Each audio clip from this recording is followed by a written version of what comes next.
Nada es constante. Todo cambia con el tiempo.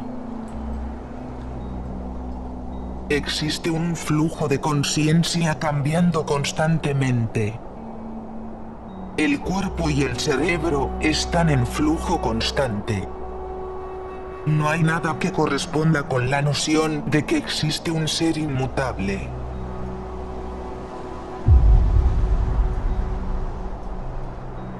El procesamiento del yo en el cerebro no es iniciado en ninguna región o red, sino que se extiende a una amplia gama de procesos neurales, fluctuantes, que no parecen tener una especificidad.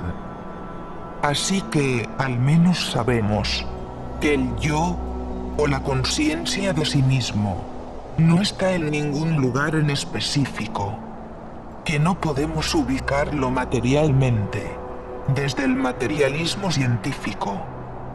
Esto nos lleva a concluir que el ser es la alucinación colectiva de los componentes del proceso cognitivo en todas sus instancias. Una visión espiritualista nos diría que el verdadero yo, el ser, no se encuentra en el cuerpo, o que está realmente en todas partes.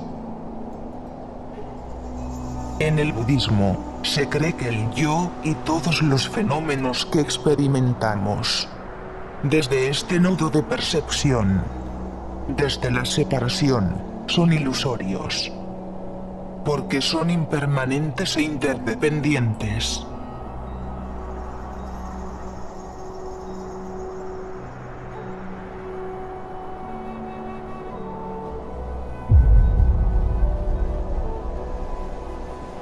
La impermanencia, o anicca, es la ley de la temporalidad.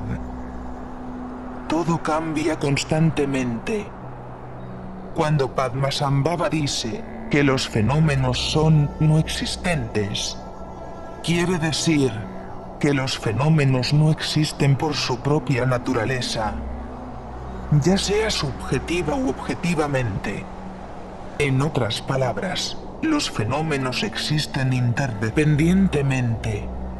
Su apariencia en nuestra conciencia depende de una multitud de factores, y no de que ellos tengan una realidad independiente por su propia cuenta.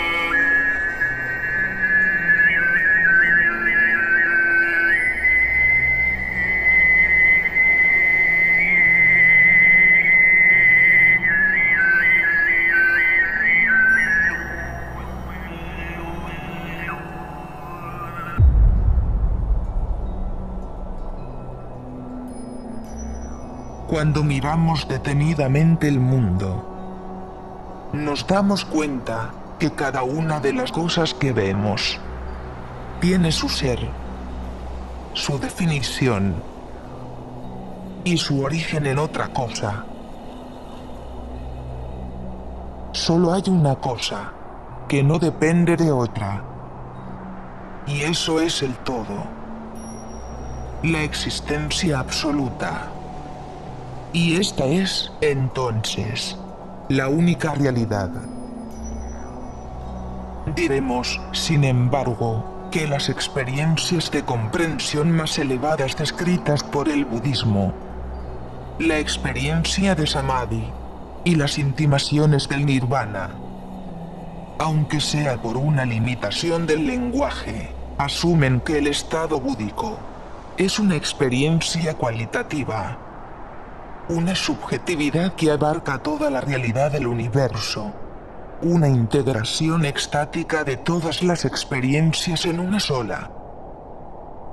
Por otro lado, en el budismo, no se considera que la ilusión del yo esté sujeta a la materia, sino al revés, la materia está sujeta a la ilusión del yo.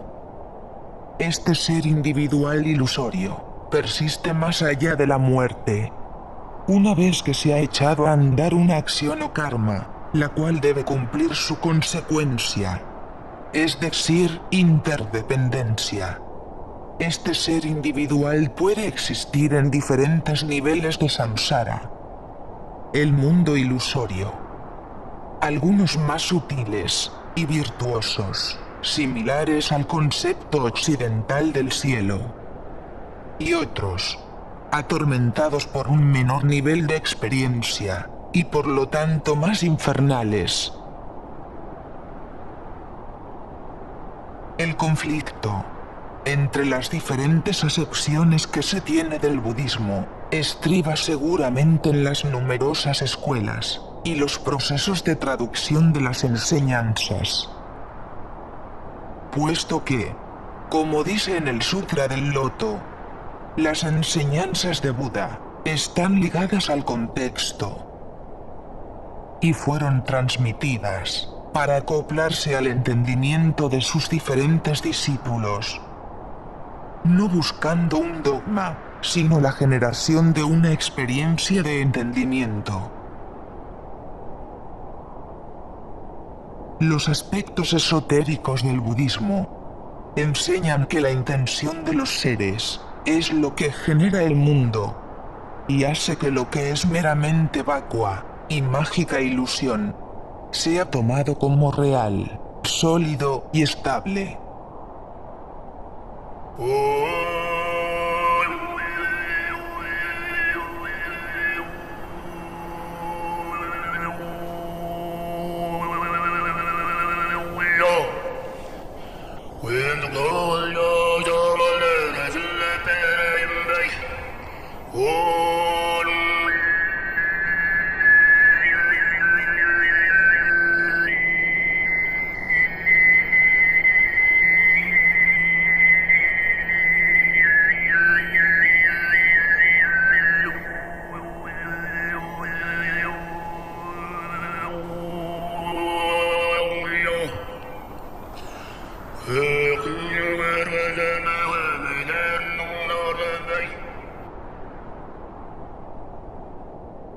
En el budismo se enseña que el mundo es en realidad vacuidad y, sin embargo, se manifiesta como forma.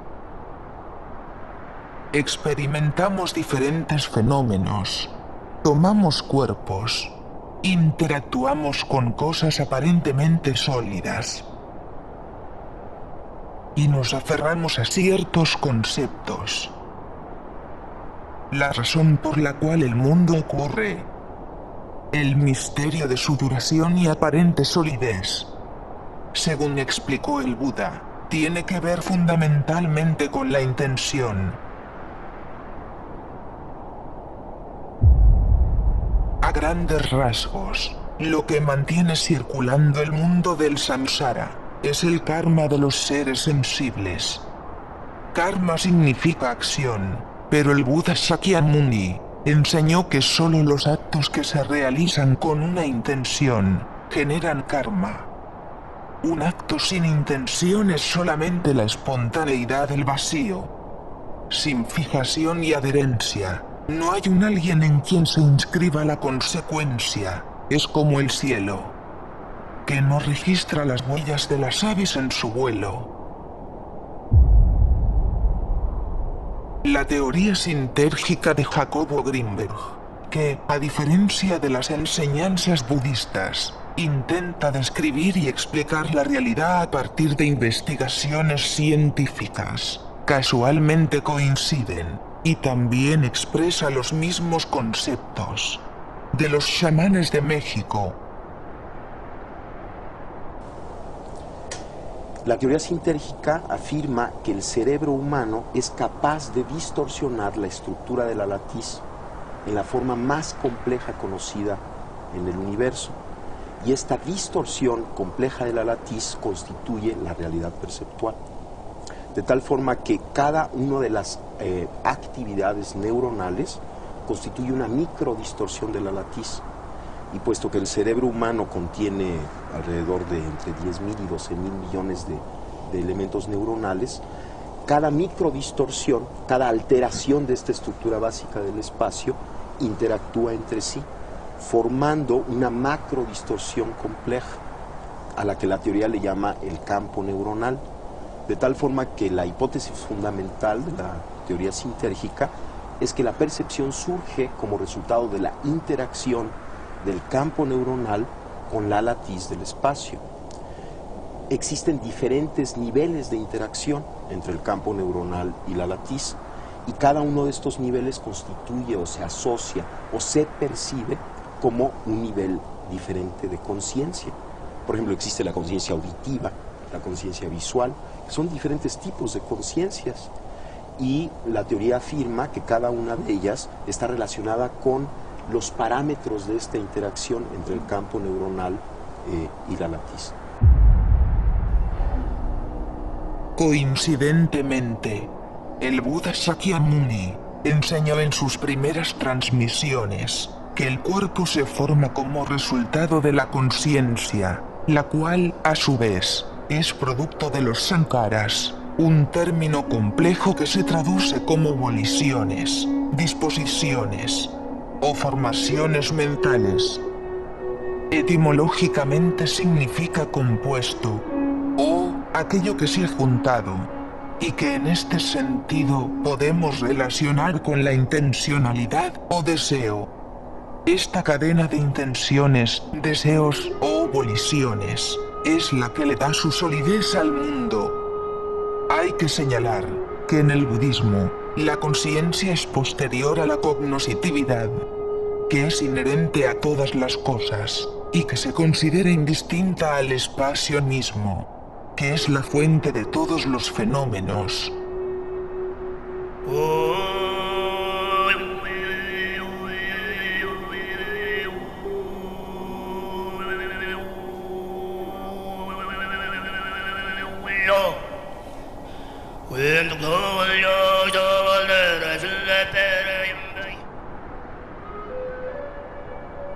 Dice el maestro budista estadounidense Tractun Rinpoche sobre esta capacidad cognitiva inherente, que es previa a la conciencia. La cognoscitividad no encuentra locación como conciencia en el espacio, sino que el espacio se descubre paradójicamente como estando dentro de esta cognoscitividad no nata e inmortal. El Dharmakaya es el campo de potencial puro que está explotando en energía actualizada y material cada instante. Cada objeto o cosa se caracteriza esencialmente por este campo de potencialidad. En otras palabras, cada cosa está vacía de características permanentes. Sus características comparten la cualidad de potencial dinámico y están siempre moviéndose hacia la expresión de ese potencial a través de su constante cambio y transformación. En otras palabras, lo real de la cosa es solamente su dinámica, su proceso. El potencial creativo que se expresa como cambio nunca fija. La realidad es perpetuo devenir. Su sustancialidad es solo la reificación de la percepción. El espacio base es aquello que no cambia nunca, absolutamente simple, pero que se despliega como el universo de los fenómenos que no son más que cambio. Todos los mundos y los campos de percepción se desdoblan de esta potencialidad pura, que es, asimismo, la cognoscitividad pura o la vacuidad. Esta esencia, esta vacuidad, es inefable y no es realmente ninguna cosa. Y, sin embargo, es la matriz dinámica de la que todo esto surge, y de la cual todo esto es una presentación, y a la cual todo esto regresa.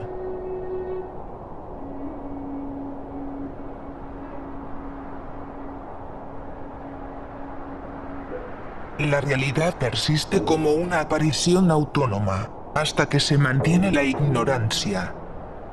De la misma manera que las imágenes de un sueño nos alteran solo mientras no sabemos que estamos soñando. O de la misma manera que un objeto ilusorio conjurado por un mago se percibe como algo real, mientras ignoramos que es un acto de magia. Una vez que descubrimos que se trata de un truco, las condiciones necesarias para que el objeto sea percibido desaparecen, y con ellas el objeto. Tradicionalmente, en el budismo se utilizan 8 metáforas para sugerir que el mundo no tiene existencia inherente. Estas son que el mundo es como un sueño, un truco de magia, una ilusión óptica, un espejismo, el reflejo de la luna en el agua, un eco, una ciudad de seres fantásticos del cielo, una aparición fantasmagórica. Así, todas las cosas dependen de ciertas condiciones coemergentes, y sin ellas el mundo se desvanece.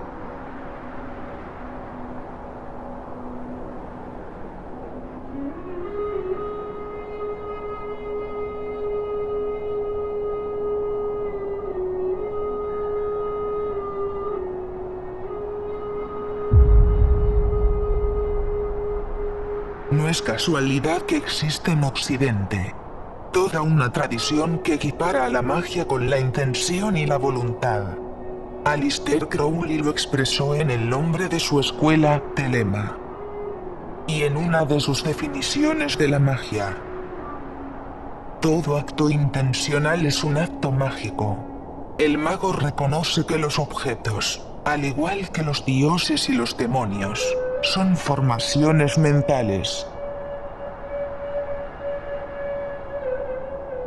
El riesgo yace en que la intención y la voluntad se mueven peligrosamente, cerca del deseo de poder y de la gratificación del ego, que se afirma a través de la voluntad de poder.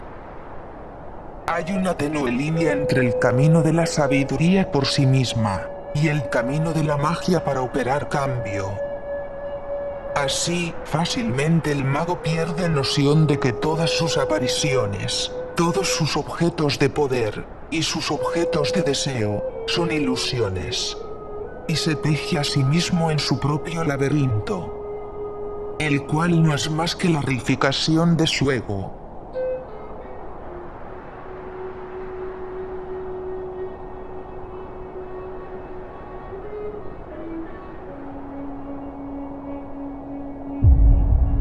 Para concluir, habría que puntualizar que el hecho de que el mundo sea solo una aparición insustancial, sostenida por la intención, no significa que el mundo sea un error, o algo a lo que uno debe radicalmente resistirse y renunciar. Los mundos que habitamos son en realidad tierras puras, o campos búdicos sostenidos por la mente de Budas y Bodhisattvas, quienes manifiestan estos mundos para el beneficio de los seres. Los infinitos sistemas de mundos llegan a existir no solo por las acciones evolutivas, sino por la interconexión entre Budas y seres sensibles. Según esta visión, el universo es entonces la agencia y el terreno para el despertar, y no la prisión de la que debemos escapar. Es el patio de juego de los milagrosos poderes de los seres iluminados, el anfiteatro en el que los bodhisattvas practican sus habilidades para ayudar a otros a que superen esta confusión. Así, el universo siempre permanece puro. Pero para efectuar la madurez de los seres espirituales, aparece como imperfecto.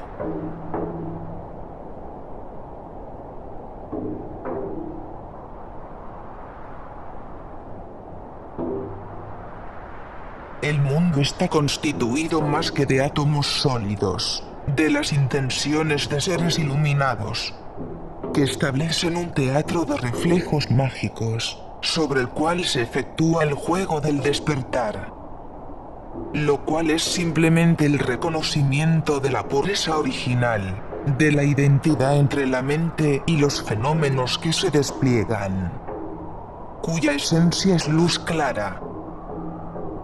Pero incluso estos maravillosos mundos, generados por las intenciones de Budas y Bodhisattvas, serán aniquilados y reducidos a su esencia, que es la vacuidad. Asimismo, tampoco podemos decir que la intención es algo negativo. Existe el anhelo de la liberación y la pasión de la compasión. La intención así también puede generar karma positivo. El karma positivo generado por nobles intenciones puede colocar al individuo en situaciones propicias y benéficas, y permitirle acercarse a la experiencia de la mente pura original, a la sabiduría que es la experiencia de la vacuidad, desde la cual no existe el karma. Y así, finalmente, no será necesario renunciar al ilusionismo mágico de los fenómenos que siempre aparecen, sino que al contrario, se podrán disfrutar como manifestaciones insustanciales de la infinita energía creativa de la mente, que además de ser luminosidad y darse cuenta, tiene la característica de ser dicha pura.